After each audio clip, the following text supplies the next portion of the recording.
hold on, I'm not ready yet. I know, right?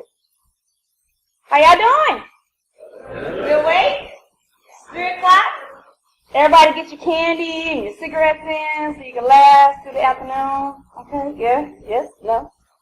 So my name is Tazz. I work for Talos. I'm one of the threat researchers for them.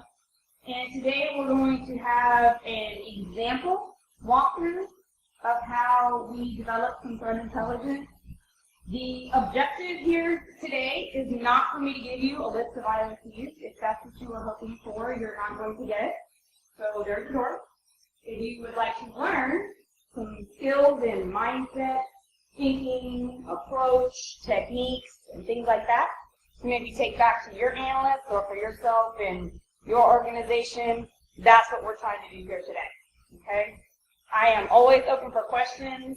I just ask that you kind of raise your hand, and I'll try to pause if I can, but as best as possible, let's try to hold our questions till the end. Just make a note of what slide I'm on, and we'll try to get through everything and then answer questions at the end, okay?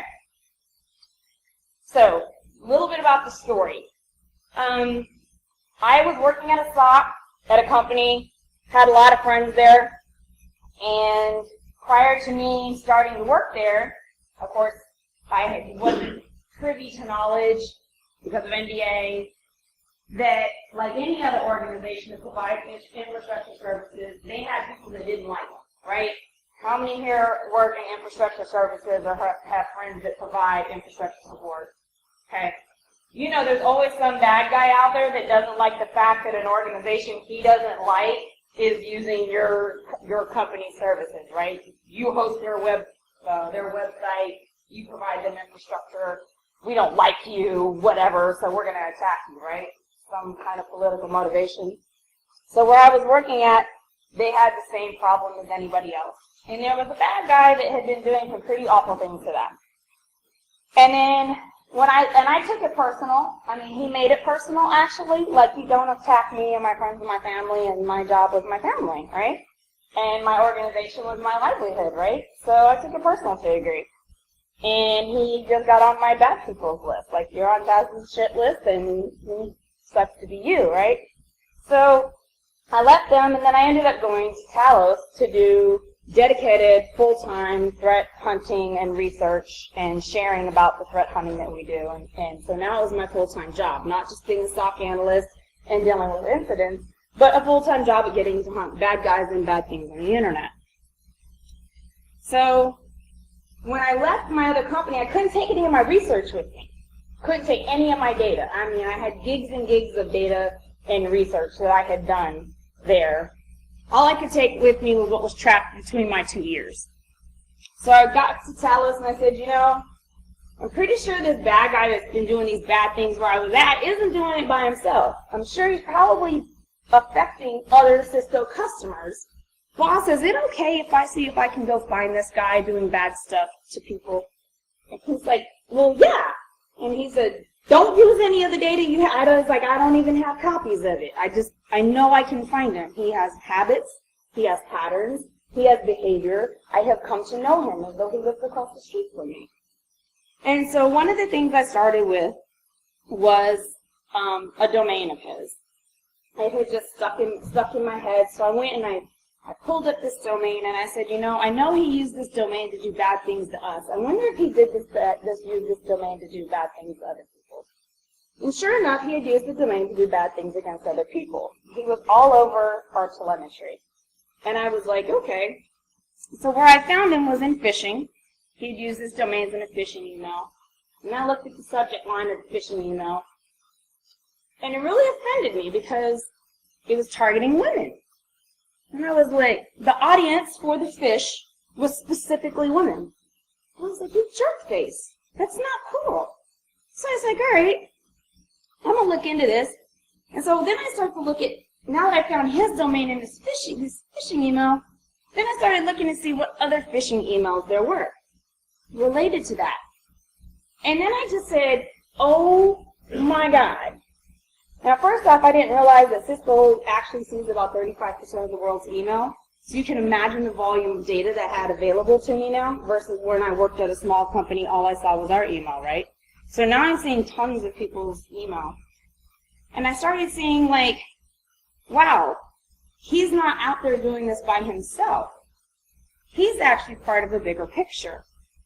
Because I had the same email was being sent with different domains. Now, I went in looking for one grape, right? When I stepped back, I realized that it wasn't, I found the grape, but I had also found the entire vine that had all of the grapes on it. So this same email was being used to fish women still, but there were a bunch of other domains in it. So I said, well, who owns these domains? Well, he had Jack and John and Bill and Bob. And I said, well, how did Jack and John and Bill and Bob all happen to send the same email from 4 different countries? I was like, okay, not cool. So I said, started documenting where I was at. And I started with the one spam campaign, had 31 emails. And what you're seeing here is you're seeing my Maltico diagram as it began to grow. Little by little, I started looking at different aspects of the attack. One spam campaign, 31 emails. I went looking for one domain. There ended up being 16. I kept going, and kept going, and kept going, and the domains kept growing. 16 domains, maybe I had 10 different actors now, right? I started looking for one bad guy, and now I found a group of 10 of them. You know, Bill, Bob, John, their brothers and cousins. And I was like, okay, well, wait a minute. There's a lot of cooperation going on here.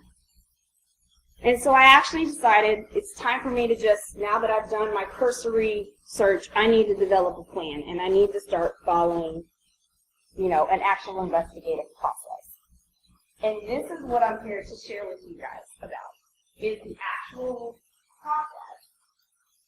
The process itself doesn't necessarily change. The answers you get when you walk through it, though, will.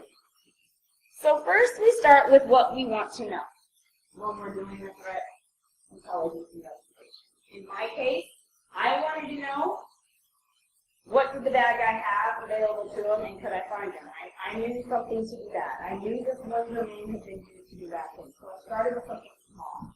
Needle in the haystack, right? And then I wanted to know how big was my threat. I had to size it. So I had to define what was bad. And then I went and got data from a trusted resource. My trusted resource in this case was the telemetry that we had that my company owned, right? Sometimes the trusted source might be an open source resource. VirusTotal is a great open source trusted resource, right? OpenDNS, trusted resource. ThreatCrowd, trusted resource, right? So I decided, my organization, my team had defined it, and I always try to start with what we have first, right? Start with your own data. And then I started to ask questions about it. I started putting it together. I said, okay, well, I went in looking for one domain, one email, right? That began to expand. I think, okay, so what's important and what's relevant? How are they related? I identified the relationship being that it's almost the same subject line for all of the phishing emails, right? If the bad guys were smart enough. Bob and John had 2 spaces between the second word. Bill and Dave had 3 spaces between the second word.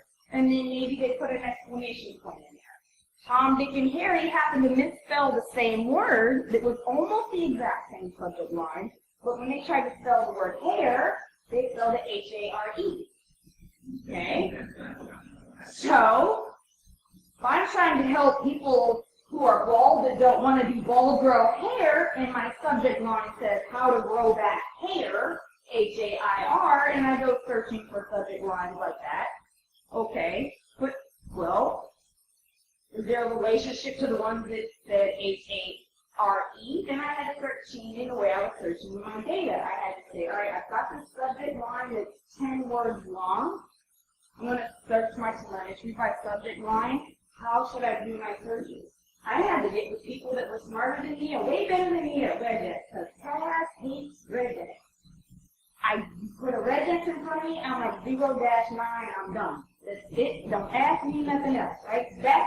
\w dot plus, give me everything, right? So anyway, I had to do some analysis, right? Well, the problem is that we always want to hurry up and get an answer to a question so we can do something about it, right? You want to know why it's bad, how can I detect it, how can I whack the mole on the head and move on to the next mole? Because that's what operations do, right? Security operations. Cosmic firefighters. Who here has been in the box? How many firefighter hats do you wear? You are fighting fires in email. You're fighting fires on the network. You're fighting fires on the web. You're a constant firefighter, right? So we need to hurry up and get to an answer. So I will tell you that when you're trying to develop threat intelligence, and mind you, the kind of intelligence we're talking about is tactical threat intelligence, not strategic. If it's tactical, it's because I'm looking at something that's going on now. I don't need an answer now to address the problem now. That is not strategic intelligence. That is tactical threat intelligence. You're dealing with a current threat and researching to get current answers so that I can take immediate action on them. Okay? So after I do a little bit of aggregation and analyzing, I want to hurry up and get to design protection. But what really happens? What really happens is that I go from aggregating and analyzing and I've just got more freaking questions. And I have to go back to my data. So what's not represented on this slide is this cycle here. This is a repeated process. After you've done your cursory search in your telemetry or in your data or wherever you're looking to get your answer, I promise you, if you didn't get more answers and more things to look at, then you haven't done it right. Okay? You don't want to boil the ocean. Unfortunately, sometimes you have to start with the ocean before you can start picking out the right fish. Right? You throw down a big net, you get a bunch of data back. And you say, no, we were looking for fish, not crabs. Throw those away. You don't want lobsters. That needs to go. Let's get that out of my data set. And what else do I have left? Start to see, you can see trends or patterns. A whole bunch of these are from this country. A whole bunch of these were in an IP subnet. Oh, that's NASA's subnet. Nope, we don't mess with that. Let's throw that out of our data, you know. So you get your answers back when you ask your questions of your data. And usually they're going to lead to a second and third or fourth order set of questions. You keep asking the questions until you get to the point that you can do something about what you have found. Okay? After you can do something about it, then you should push that out to your network or your devices or whatever widget or vector on your network the action needs to be put in place. Maybe it's an access control list. Maybe it's something that's added to a web proxy.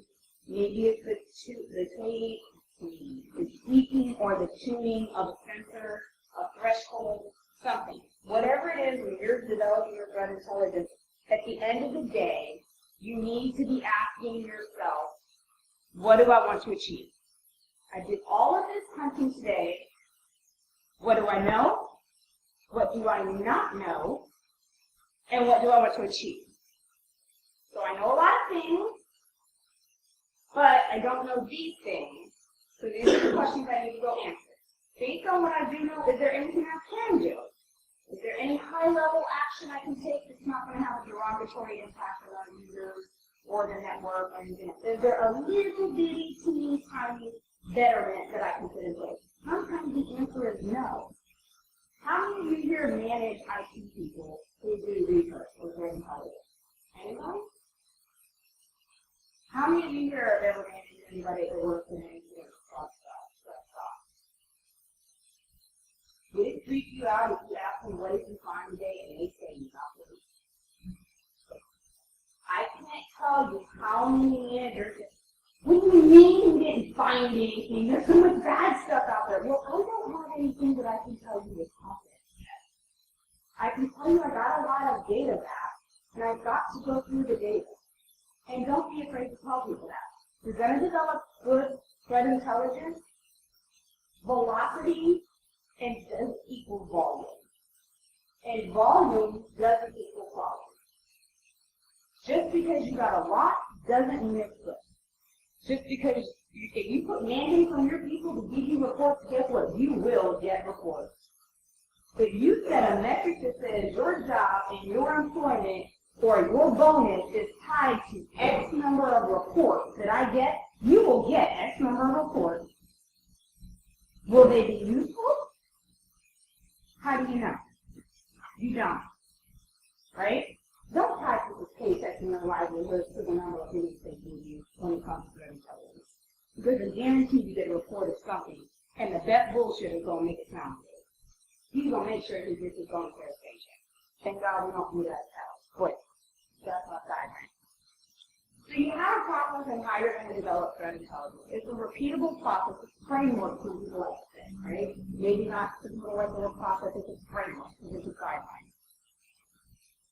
So when you're going to ask something about your data, you need to ask specific questions. In my scenario, I wanted to know who was buying what domains where. That was the question I decided, what do I want to know? I wanted to know who was selling those TLDs, who was registrars, right? But I now realize I got a lot of bad guys. I need to back up. I need to get a little bit bigger. I need to get some perspective. And what's the connection? Like I said, how did 5 guys in 4 different countries all send the same email within, there was a bulk of them that came in a month, over the course of a week, every week there was 225, and then all of a sudden it died off. That email spam campaign, and people will say campaign, I don't like the word campaign, because the campaign can do 3 emails, okay? Campaign, in a lot of people's brains, we're looking for like 5,000 emails or hundreds of thousands of emails. No, especially if it's a spear phishing attack, the campaign could be 2 emails. It could be 1 email a week or every other week for 6 months.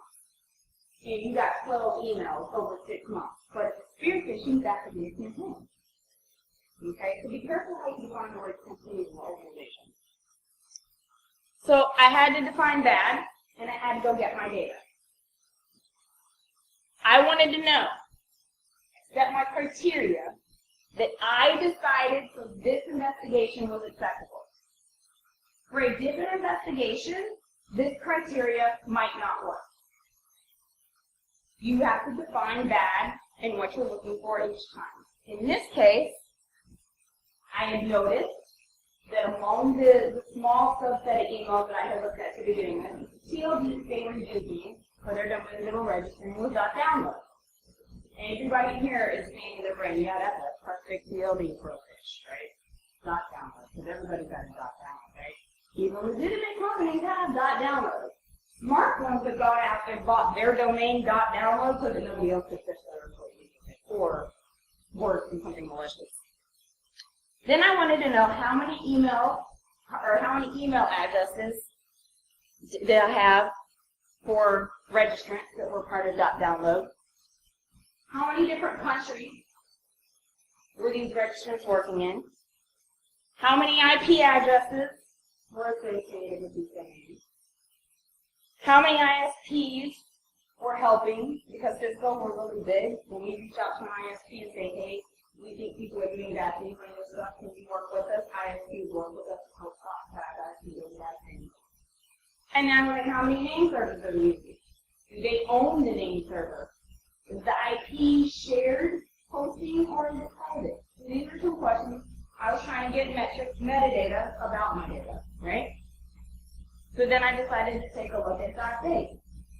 I asked the exact same questions. I collected the same data points because I need to compare an apple to an apple, right? I think one of the worst things I see when people try to do threat intelligence is they ask a bunch of questions, and then when they get to something else, it has a new piece of metadata that the first set of data needs to get. They start, oh, wait a minute, what about this?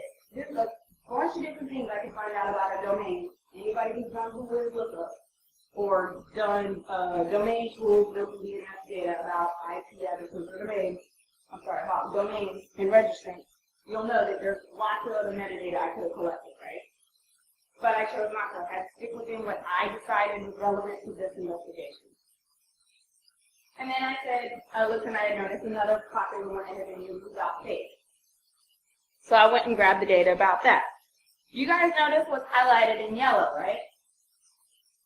What's unique about the yellow and red ones in relationship to the rest of the numbers up here? Somebody. No, because they go from 40 to 24, right? But in this slide, what's important about 40 and 42 versus the rest of the numbers? They're small. What about here? Small. In relationship, now granted in this one, name servers did jump, right? It's larger than ISPs, right? Again, small, right? So I observe different trends. But from an analyst perspective, I want to start small sometimes, right?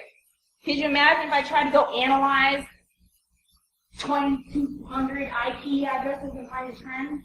What's easier to find a trend in, right? A concentration. And a concentration, when I've already identified the fact that I've got at least 6 different people working together, 6 divided into this small number is a lot easier to analyze, right? So what did we learn about when we define bad, then what? After we define bad, we have to agree on what? Which pieces of metadata we want to look at, right? Now, when I went and did this actually led me to more questions. So although you see 3 TLDs up here for the sake of discussion, I went through 15 of them. Because when I saw these trends, I looked at some of the IPs, I started looking at some of the countries, I started looking at some of those small numbers, and I was like, wait a minute, I found the same small number over here, and I go back to the email data. Did I notice this anywhere else? And maybe the same from the commerce 2 IP anywhere else, or I go back to my data. So I did that circular. When I started looking at these top 3, I said, I got more questions. You go look for more. So I actually looked at about 15 of them. So then I said, okay, got this data.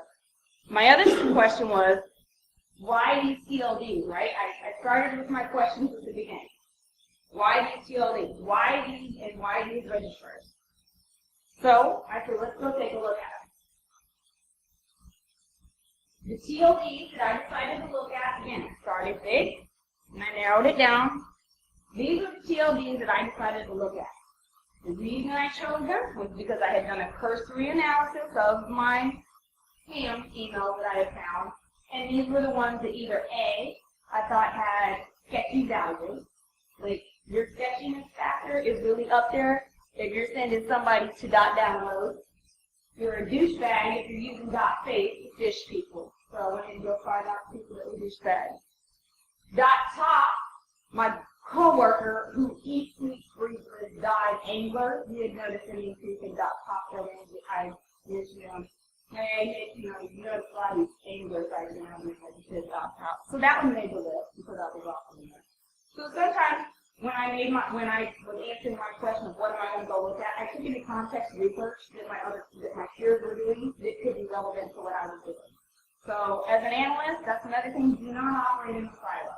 It's great for you to be focused on your work, but you need to share with your team what you're working on, because you never know when somebody else has found something that's relevant to what you're working on. Communication amongst your analysts is critical to the overall success of your organization. I cannot stress that enough. You need to get them together at least once a week and have a semi-informal, little bit of structure to stay on time. Hey guys, what's everybody working on?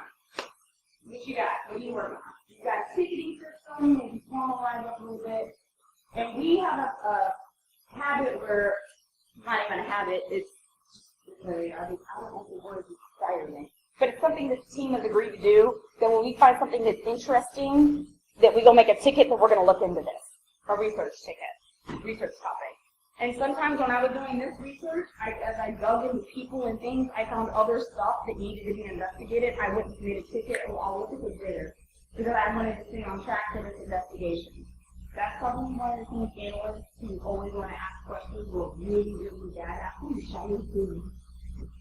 What is that? Why did he register with that IP? What is he doing in that? Oh, that name is cool. I wonder if, oh, maybe that's in another, oh, that phishing email I had.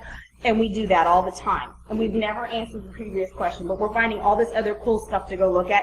and it needs to be looked at, but not all of it needs to be looked at now.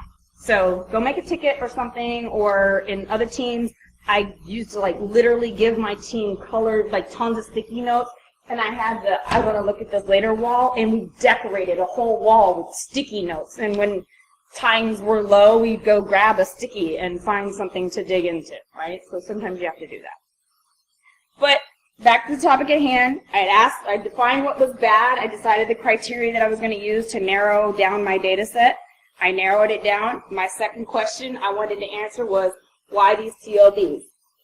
So I went and looked at the TLDs, and then I went and looked at the registrars. These registrars are up here for a variety of criteria that they met. Some of them were ones that I had used previously. Others were there because of reputation. Almost all of them were there because they offered one or more of the TLDs previously. In fact, that was one of my requirements, was to be in this group that I picked. You had to be selling one or more of the TLDs. So, pop quiz. Why did they choose the providers they chose? How many of you think it was because of the country that the provider operated in? We're in Russia, we don't care about what you do.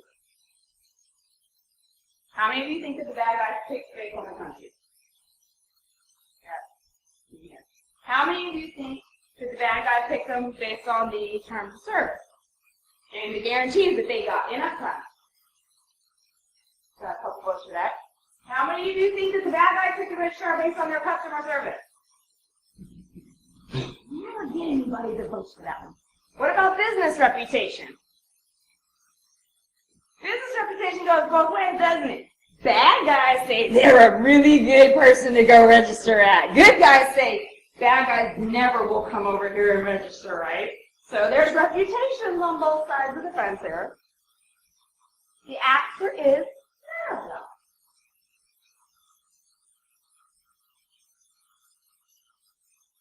That's why they chose this register. Now, how did I come to that conclusion? I started looking at what the price of the TLDs were and the volume of vendors that were selling in that price point. So all the registrars I had listed, one of them was selling the domains at 49 cents or less. 4 of them were selling them at 50 cents to 99 cents. 6 of them were selling them between $1 and $1.50. And of course, the other 9 were over $1.50. So if I'm a bad guy and I'm going to do phishing and I'm going to run phishing campaigns, how fast do you think I hit the spam list? Pretty quickly, right?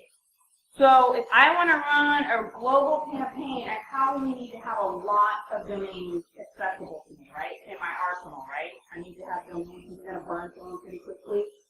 Well, if I got to buy a lot of them, don't I want to buy them cheap? And this is why we call the talk Malware Magnets. Once I had done this, I was actually able to have a piece of actionable intelligence.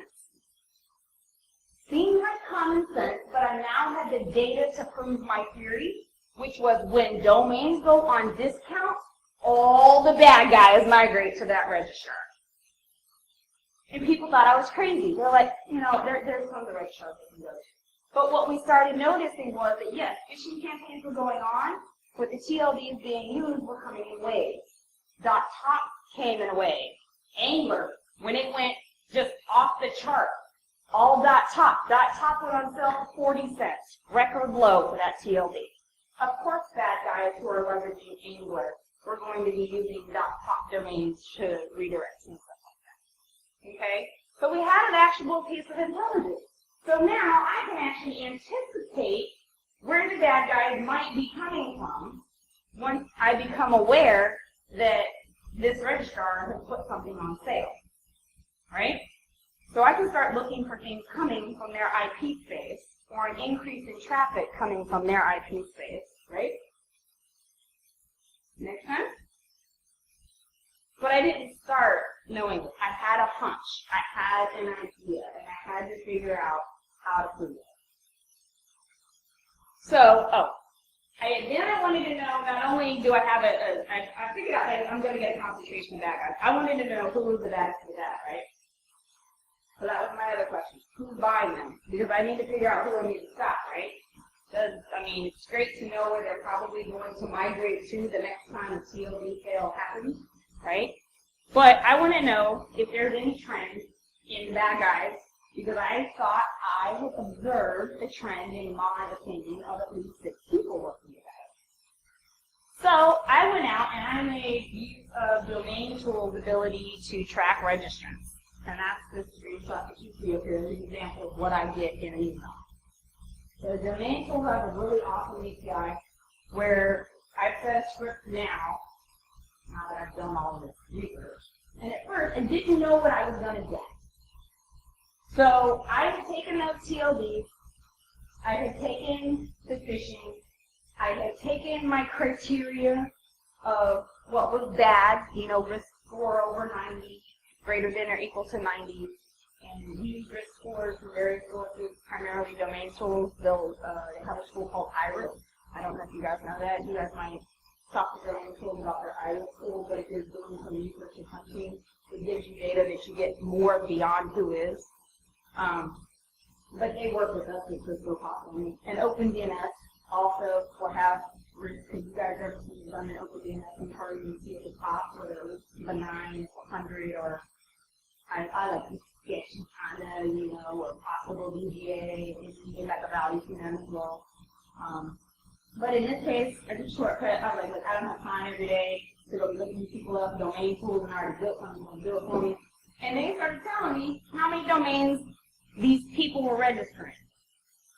Oh, I didn't explain how I got people names. Okay, so how did I get the name? I went, when I used my criteria to pull down, you know, greater than 90, risk score greater than 90, and all those other things we talked, I pulled out the registrants. And what I found was that the same registrants were at all these different registrars across the board. At some registrars, they had 100 domains. At other registrars, they had 600. At another registrar, one guy had 1,000 domains. Who the hell needs 1,700 domains? Nobody. Unless you're a reseller, and if you're a reseller, well, you're a reseller in China and you're renting them for 50 cents a piece or 50 cents a month, then yeah, you ain't doing nothing good with that. So anyway, you're now on my radar. So I said, before I start blacklisting everybody stuff, because I'm not going to blacklist the whole internet, it's not okay. I was like, let me see what they're doing. Because one thing I didn't have time to answer the question was, how long did it take this person to get these many domains, right? So I picked some of the guys. Actually, I picked the top 100, and I went for, top 100, and then I narrowed it down to 50 because I didn't want to use up all my registration. I was like, okay, who's doing what? And I started getting emails back, and I said, holy smokes, what do you need 500 domains for?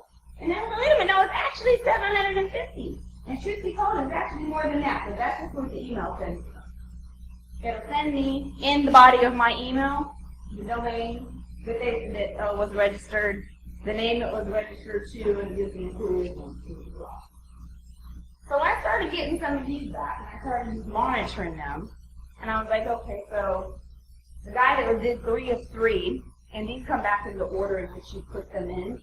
So it's not alphabetical. So I was like, all right, well, this guy I first tried to look for, he was only registered 3 domains. There's 3 in the body of the email.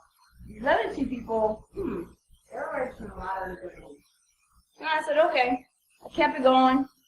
Come May, the guy's still registering 222 domains that day. This is per day. He's doing this. The other guy's registering 30. And down here it gives me an example of the information that I was getting back in the email. So we started going through this and parsing this out and monitoring them to see what they were doing. And then I had to pick a metric, right? So I said, okay, I've got 142 email addresses, registering email addresses for .download. There were 9,000 bad .download domains. Remember, I defined bad as risk score greater than or equal to 90, right? Okay? So there were well more than 9,000 domains registered. But 9,000 at that time, that snapshot in time, that had been deemed risk score greater than 90. Like, if you go here, you're going to get fish, packed, delivered, a payload, something to that domain. That meant there were about 63 domains being registered per person. Had about 26 domains per registrant for .date and .face. And I did this for everybody. I had to pick a measure. I had to pick something, right? I've got all this metadata. I've got to pick something. And it's okay if you pick something and it's not the right thing and it doesn't give you what you want the first time, but you don't know it, you go look. It's like trying to tell me what's behind door number 3 and you never got to be behind door number 3. Okay? And it's kind of how it's going to work when you're doing your threat intelligence investigation. So look, and the best thing that you can do is note the fact that it doesn't matter. That is insignificant. You know why? Because after you tell your boss 3 days in a row, I haven't found anything, when you do find something, you've already answered all the questions you've done asked because you've already looked. So your confidence factor in which you do determine as a reason for X activity or behavior is significantly higher because you've invested the time to explore all the avenues and options. So when you don't find what you're looking for, that doesn't mean you failed. That means you are 1%, 2% closer to confidence. And when you do find something that is a logical conclusion, explanation, or an actionable piece of intelligence. And I've done this before. I said, you know what, I think you need to start doing this. Well, now I don't know, Tazz, you don't need to do that. And not so much here at Talos, but more where I was at, where I was like, well, no, I think we need to start monitoring this, or we need to change this threshold. Well, why? Well, because I looked for this, and this, and it's none of these 10 things, and that only leaves these 2 options. And then my boss was like, oh, well, here he thought it could be 15 different possible explanations. And I'm saying, let's go tune this sensor. Well, why? Well, because I looked to see if this might be causing it, and that's not causing it. I looked to see if this might be causing it. That's not causing it. Like Chris's talk, or not Chris's talk, the gentleman that did before. You guys are in here, he's talking about the tool. It can go out and it can evade your timeouts, your captchas, your everything else, and it can brute force passwords and get in. Yeah, what was it? Sentry. That's right, Sentry. And so, if you can go out and you say, well, I think we need to tune this, well, why? Because, well, I've eliminated the fact that it's not a web server, it's not a service account, it's not a this and that, it's not this and that, it's not this, it's not this. It's got to be one of these other 2 over here. Okay? So when I'm developing threat intelligence, I take a metric. And I decide, does it tell me anything? I look deeper into it. Sometimes the answer is no. Or the answer is, there's something there, but there's not enough time available to explore this avenue, and I don't make a ticket to go look at that later, because I need to be able to do something now, right? Tactical intelligence. So, I took a look, I picked those metrics, and I said, you know what, let's go look at emails to domains. And this is really hard, I apologize, you guys, I thought we were going to have different writing in here. And I started with the 1 spam campaign, 31 emails, 16 domains, and I wound up with 12 registrants. And I think, okay, let's do it again. Let's do it again. Let's go get a URL in the spam. Let's research the domain. Let's get the details about the registrant. Find the domain registered to that actor. Check the spam with that domain. And I did this over and over and over and over until I could say with certainty, all right, Bob, these guys right here, out of however many registrants I had identified on one of the domains that had been listed, these guys right here are the top 50 bad guys. And when I say bad guys, let me clarify. Just because there's a real person's name and a real person's phone number and a real person's address on a domain does not mean a real person is behind that. Domain registrations can be automated. Unfortunately, real people's information gets stolen all the time. Email addresses get made for people that isn't really their email address. people's email addresses get owned and then you give up on them and they go register another one and the bad guy is taking over their legitimate email address. So when I'm saying bad guy, I'm saying the bad guy that's behind that registration information. I'm not saying that that real life person is necessarily the bad guy. I have to be able to prove, which law enforcement is supposed to do, that that guy is using these details. I'm just talking about being able to identify them from an automated process. So this email address is being used to register domains that are doing bad things. So that's what I mean when I'm saying registering bad guys. But I did this over and over and over, and this is the circle I was talking about at the beginning. So in this exercise, this is how I developed some threat intelligence regarding spam and people that were prolific in our data attacking us. So why am I not giving you the email address?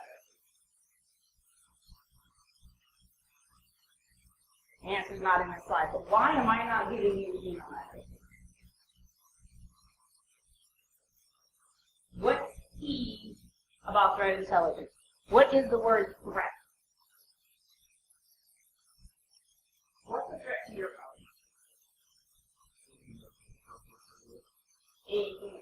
What's a threat to your phone?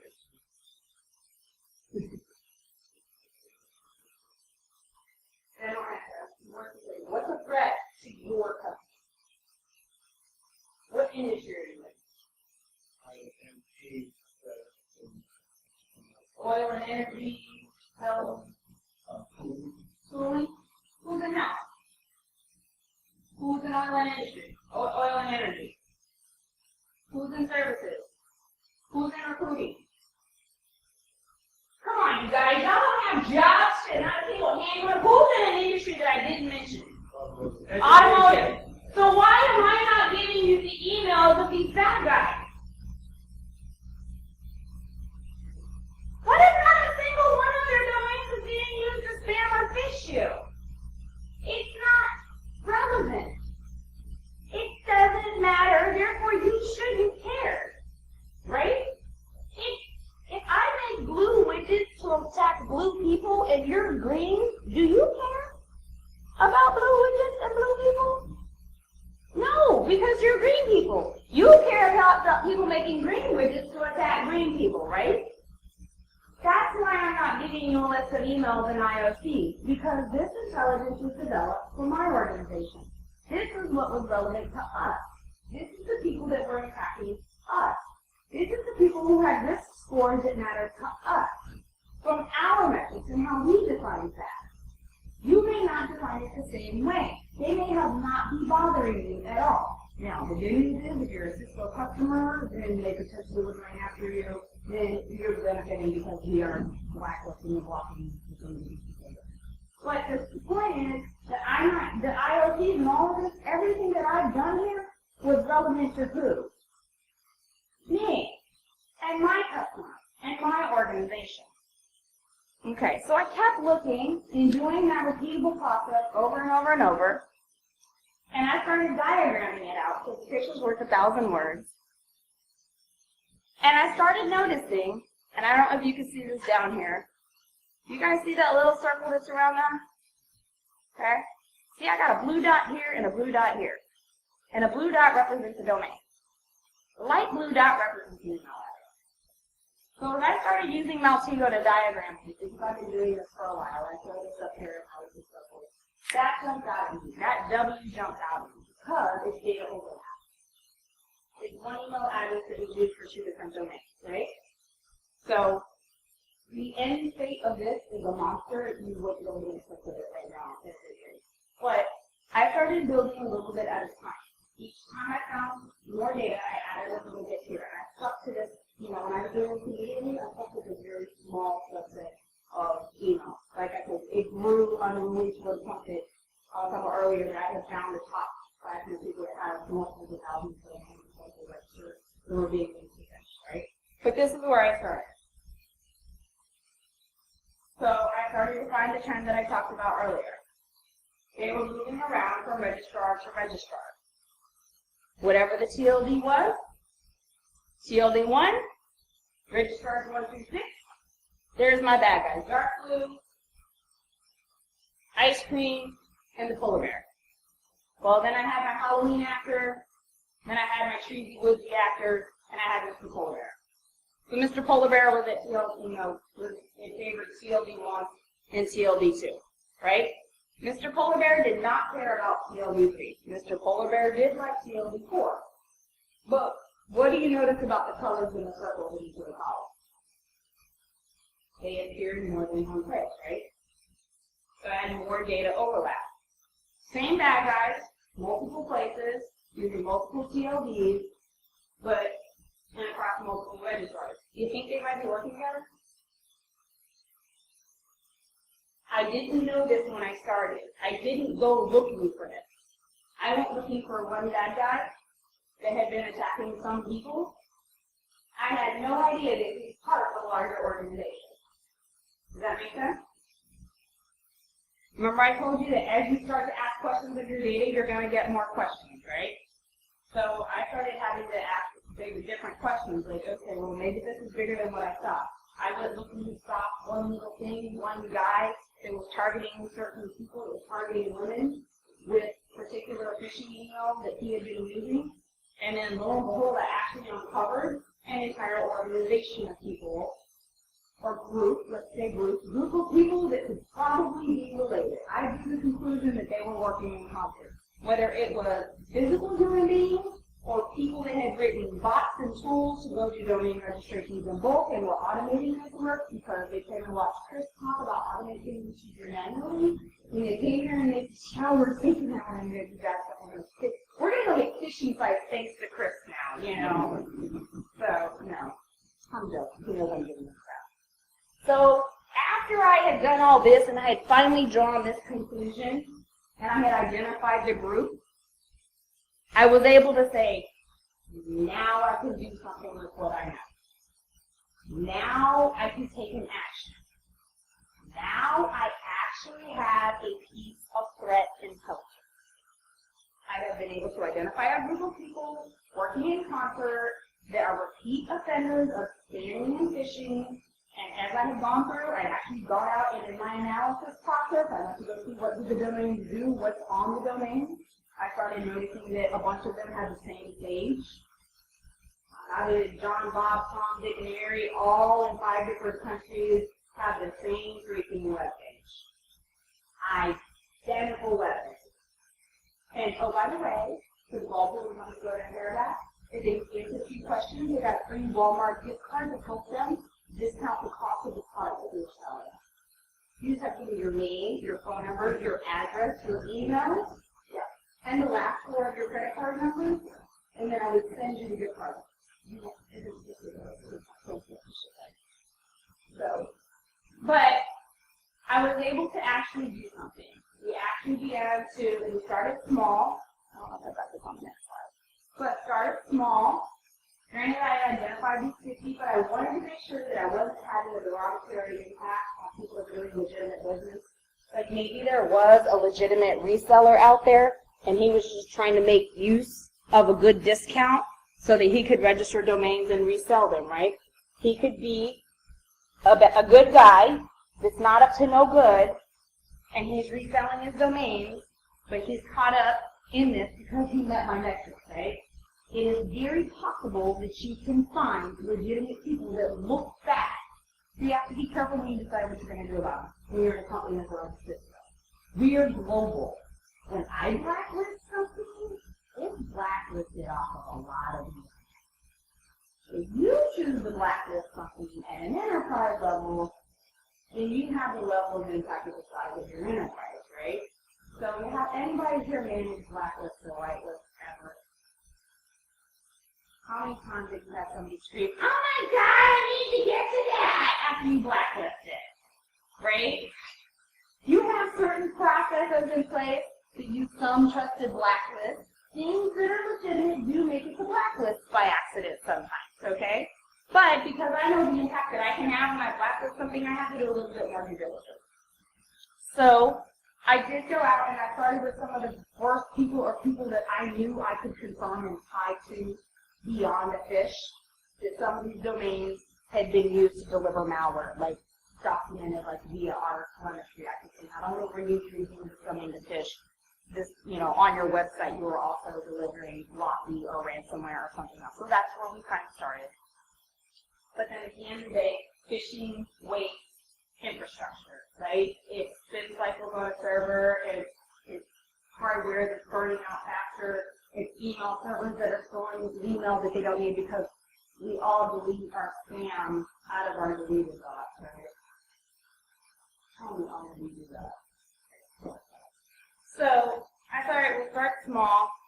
So I took that registrant list, and at first it was manual. I actually took it, and I said, all right, let's go take a look at some of these domains that the other bad guys were registering. Go see what they're doing. And I'd monitor them for a day or two. And sure enough, within 24 hours of registering it, it was in my telemetry. Next day, they registered 5 more domains, and one guy registered 20, another guy registered 300. Most, if not all of them, showed up in my spam telemetry. Some of them, of course, come in unknown. And, you know, customers or however they've set their email filters, whether or not they automatically report spam to us or not, they're seeing your domain coming in, and they're either already categorized as spam by some customers but not others. I was like, all right. So now I've verified my suspicion that what they're registering is bad. And I ended up taking some additional action after that. And I started saying, all right, if you register it, bad guy, I'm going to mark it bad. And my customers can't go to your site for at least 2 weeks. At least. Depending upon which bad guy it was. Some of them, they just get flat out like, yeah, completely bad, you're not allowed to go. Like the automatic conviction level. But I had to put a lot of thought into, well, now that I can do something about it, what do I want to do? I recommend that you take progressively stricter action when possible. In some cases, that's not a luxury that you have. Once you have confirmed a suspicion or a hunch or a theory that you have to be stronger and then lighten up later. It just depends upon what kind of threat you're hunting, right? So you've gone to the process, you've analyzed your data, you've got more questions. You've gone back to your data, you've asked another question, you've narrowed it down, you've narrowed it down, you've narrowed it down. Now you've got something you can do something about, but what do you do? Okay, that's a whole nother thought process about what to do. But the point is that as an analyst, you have enabled your organization to make an informed decision and take an action based on information and intel, not just suspicion, FUD, data, and the latest news release that hits CNN or NBC. Okay? How many times have you guys had a CEO hit a CIO or CTO and say, hey, are we blocking that?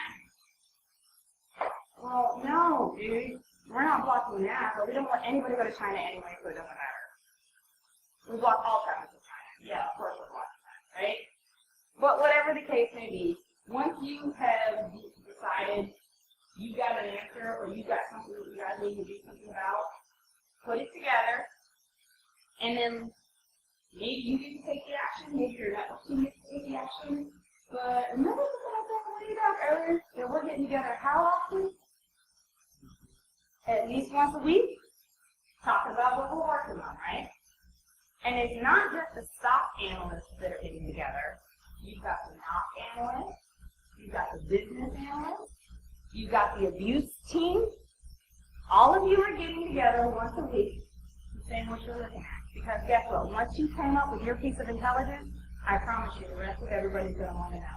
So there's going to be something that can be done at a variety of levels, right? So, threat intelligence is an iterative process. It is not a one and done, okay? Even after I implemented those blacklists or those domains, I monitored those guys to see if they continue to register stuff. Some people continue to register under that registration. Others disappeared, right? I kept an eye on blocks. Right? Web blocks. How much web traffic did I now see a spike in now that I've gone and blacklisted all of these things, right? If there was a spike, which registrant stuff was it to? He might be a badder guy than all of the other guys, but he might have been the one flying under the radar that was only registering 3 domains, right? Just because he's the loudest doesn't mean he's the baddest, right? And actually a really big guy doesn't make a lot of noise. are a really good bad guy. Okay? When you decide you want to investigate something, have an objective. I encourage you to write on a dry erase log the question you're trying to answer. Every day when you come into work, look at the questions you're trying to answer with that current investigation. Is the work you're doing leading to an answer? If not, you've probably gone down a rabbit hole. Doesn't mean it doesn't need to be explored, just may not need to be explored now or by you because you don't have enough time. Maybe one of your coworkers has time and you don't. Throw it over the fence and let them look at it. Put it in a cube. Put it on a sticky, put it on the wall. Don't lose sight of it. It might reveal something later, just like my investigation did. But make sure that whatever you're working on is trying to answer the questions that you have written down, right? Don't be afraid to change direction. Sometimes, once you started looking at something, you might lift up a rock and you might see 100-foot python underneath there. Of course, you're going to drop the rock and run, but you might be back to your boss and say, boss, I know you had us looking at this, but guess what I just uncovered? This is like a major ransomware cesspool over here. Like, should we look at this, or should we look at something else? Sometimes you need to be ready to change direction, and the ticket that you are working on now becomes the one that gets put on the back burner. But talk to somebody about what you find. If you find something really significant, you might need to focus on that may not be answering the original question. Okay? Not everything you look at is going to yield an answer. But what does it help us do? Be more confident about the answer or the conclusion we come to, right? So it's not wasting your time. And from research to results is not a perfect cycle. It is not a circle, not that perfect. Oh, I got a question, I got an answer, and then a rapid question, I got a question, I got an answer. It doesn't work like that. Okay? Sometimes you're going to bounce around. Sometimes you're going to put a protection in place, and somebody gets a 2 o'clock phone call at 2 a.m. What in the did you do? The dashboard is lighting up. Nobody can send an email. Nothing can get into the network. Oops, that was supposed to be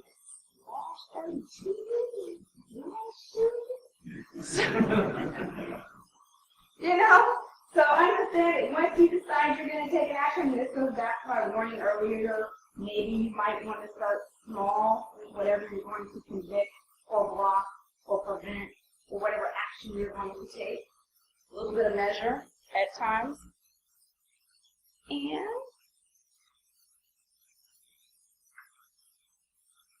I don't know what happened in my life. Just not it. That's it. Okay. So, I have about 2 minutes for questions. Unless you guys want to see me later. Yes.